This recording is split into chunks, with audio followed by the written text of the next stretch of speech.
Sige lang. Shout out na sa mga paborito ko ng senior citizen. Pasensya na kayo mga bata. Tatandagin kayo. Una-una lang yan. Mahal na mahal ko yan mga nanay ninyo. Lolo-lola natin. Alagang partner yan sa... So muli, dalawang ino dito. Ito'y ginagawa ni Buman for every other week.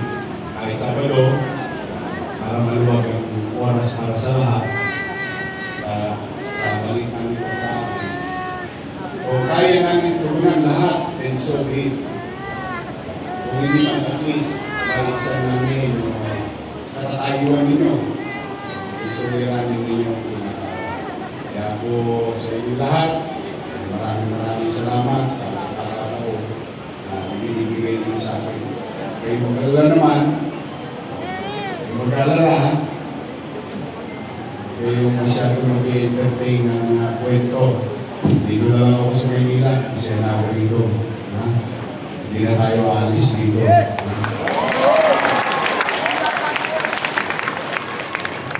Meron lang mga ibang excited. Pero, yun dito madali.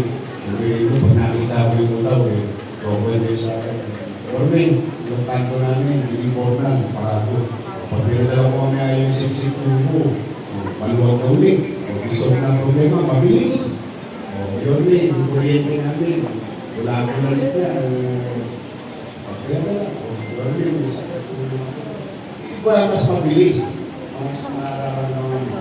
Kaya na talaga, siyempre, sumasakit din ang katawan mo.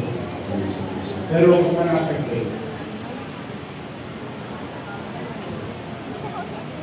ipilitin ko lagi pahabain ng marami tayong mayaman.